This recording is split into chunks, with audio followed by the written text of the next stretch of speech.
Boa noite, sejam bem-vindos. O Nihon National News está no ar.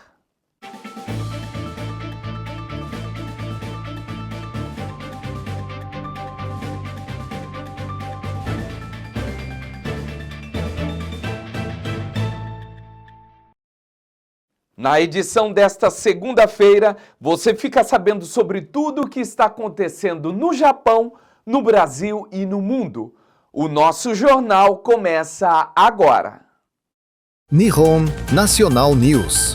Oferecimento especial HBN e Nihon Classificados. Sonha em trabalhar e viver no Japão? HBN Tour é a sua ponte para oportunidades incríveis. Inscreva-se agora e dê o primeiro passo para uma carreira de sucesso. HBN. Para mais informações, acesse nosso site ou entre em contato pelo telefone ou através de nosso WhatsApp. E nós começamos a edição de hoje com a notícia de que o famoso Monte Fuji no Japão teve sua primeira queda de neve da temporada na manhã de 23 de outubro, segundo a Japan Meteorological Agency. Esse registro ocorreu 21 dias depois da média histórica, ou seja, está atrasado em relação ao normal. No entanto, comparado com 2024, quando a neve apareceu apenas em 7 de novembro, desta vez a chegada foi mais cedo. Embora a data esteja atrasada em comparação à média, acadêmicos e meteorologistas ainda não têm certeza plena sobre por que os primeiros registros de neve têm se atrasado recentemente. Confira as principais notícias que agitaram o Japão com C.E. Rodrigues. O governador de Akita, Kenta Suzuki, pediu ao Ministério da Defesa o envio das forças de autodefesa para conter os ataques de ursos, já que deixaram mais de 50 feridos neste ano.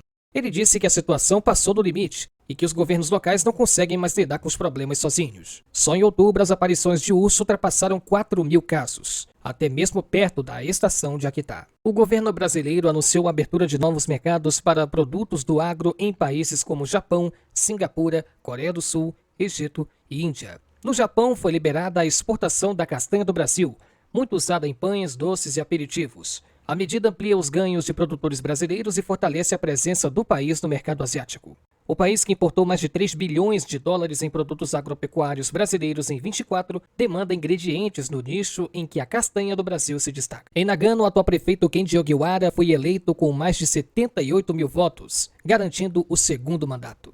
Ogiwara, ex-campeão olímpico de esqui e ex-senador, destacou na campanha projetos como a revitalização da área central da cidade e o incentivo ao turismo. Ele afirmou que os próximos 4 anos serão de trabalho intenso para enfrentar os desafios de Nagano. A eleição teve baixa participação, com pouco mais de 37% de comparecimento. O presidente russo Vladimir Putin deve se reunir com o presidente norte-americano Donald Trump em Budapeste, na Hungria, dentro de 2 semanas, ainda sem data confirmada. O encontro, porém, enfrenta barreiras diplomáticas. Putin está proibido de entrar em território europeu por causa da guerra na Ucrânia, e aeronaves russas não podem sobrevoar os espaços aéreos dos Estados Unidos e da União Europeia. Para o encontro acontecer, a Rússia precisa de autorização especial para evitar longas rotas de desvio, impostas pelas sanções ocidentais. Durante coletiva de imprensa, o presidente norte-americano Donald Trump comentou sobre as ações contra os cartéis de drogas no Caribe. Trump afirmou que os Estados Unidos não precisam declarar guerra formalmente, pois o objetivo é eliminar aqueles que transportam drogas para o país.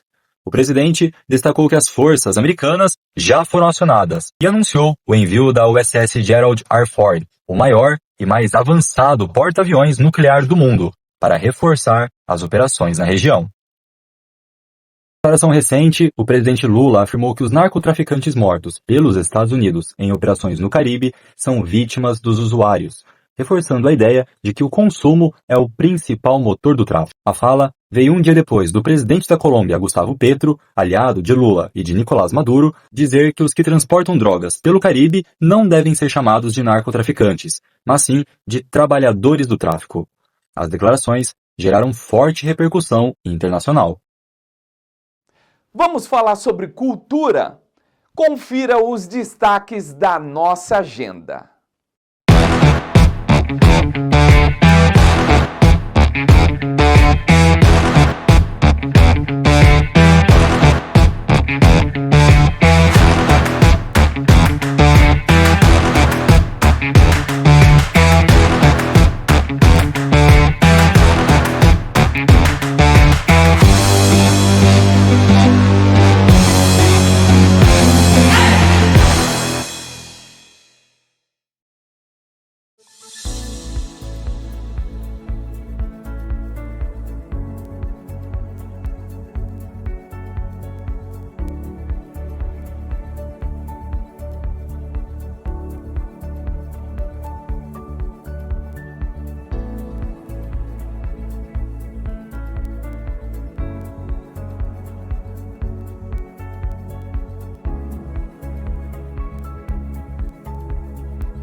Você acompanha agora os assuntos que ganharam repercussão no Brasil com o nosso repórter Felipe Vital. É com você, Felipe. A Secretaria de Saúde do Espírito Santo investiga 10 novos casos suspeitos de contaminação biológica no Hospital Santa Rita, em Vitória. As ocorrências envolvem pacientes e acompanhantes. 2 pessoas estão internadas em UTI e 8 em enfermarias. Segundo o hospital, 26 casos já foram confirmados entre funcionários até a tarde do último sábado. 19 precisaram ser internados e 8 seguem hospitalizados, 3 deles em estado grave. As autoridades ainda investigam a origem da infecção, que pode ter sido causada por bactéria ou fungo, e não descartam falhas em sistema de água ou ar-condicionado. Os principais sintomas relatados incluem febre alta, dores no corpo e na cabeça, dificuldade para respirar e alterações na saturação e na frequência cardíaca.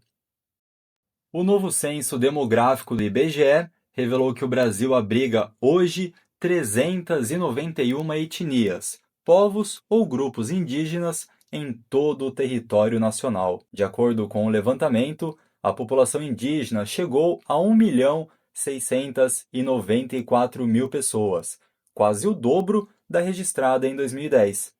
O censo também identificou 295 línguas indígenas faladas por mais de 474.000 pessoas com 2 anos ou mais. As línguas com o maior número de falantes são Ticuna, Guarani, Kaiowá e Guajajara, mas a pesquisa encontrou idiomas mantidos por grupos muito pequenos, e até mesmo por uma única pessoa. O levantamento mostrou ainda que 335 etnias vivem dentro de terras indígenas, e 373 fora delas.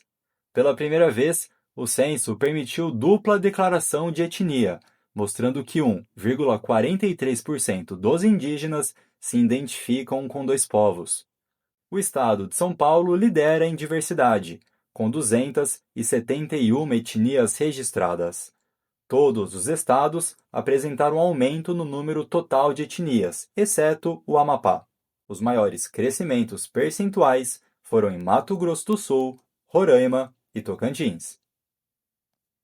Fique agora com as notícias mais relevantes da comunidade brasileira no Japão. O Consulado-Geral do Brasil em Hamamatsu faz um alerta aos brasileiros que vivem na região. Não deixem a renovação do passaporte para a última hora. Embora não exista um prazo obrigatório, o documento deve estar sempre válido, seja para viagens de emergência, pedidos de visto ou identificação pessoal. Em casos de desastres naturais ou situações imprevistas, o passaporte atualizado pode fazer toda a diferença. Os pedidos devem ser feitos pelo sistema e-consular, incluindo aqueles enviados pelos correios. É necessário criar uma conta, preencher o formulário, anexar a foto exigida e aguardar o e-mail de validação do sistema. Após a aprovação, o requerente deve enviar toda a documentação original, o recibo de pagamento e o envelope de retorno. O consulado reforça que só serão aceitos pedidos com toda a documentação completa e que todas as instruções e valores atualizados estão disponíveis no site oficial do Consulado-Geral do Brasil em Hamamatsu. O Museu Histórico da Imigração Japonesa no Brasil, mantido pela Bunkyo, apresenta a exposição Tecendo Histórias, o imaginário dos kimonos, uma viagem pelas cores, formas e memórias que atravessaram gerações de imigrantes japoneses. A mostra reúne cerca de 25 kimonos, selecionados pela curadora Emiko Nakashima e pela produtora Leika Morishita, expostos no Museu da Imigração Japonesa e também no Pavilhão Japonês, no Parque Ibirapuera. Considerada uma das mais ricas coleções de trajes tradicionais japoneses fora do Japão, a exibição revela histórias de casamentos, celebrações familiares, presentes vindos do Japão e até mesmo trajes de trabalhos usados pelos primeiros imigrantes. Um verdadeiro retrato da fusão entre a tradição e a experiência nipo-brasileira. A mostra apresenta kimonos cerimoniais, masculinos, femininos e infantis, representando os ciclos da vida e das estações. Em dezembro, o museu lança o catálogo Tecendo Histórias, com fotos de Hélio Nobre e parte da renda destinada à conservação do acervo. A exposição marca também o início das comemorações dos 70 anos do Bunkyo, referência na preservação da cultura japonesa no Brasil. A mostra pode ser visitada até 14 de dezembro no museu e até 23 de novembro no pavilhão japonês.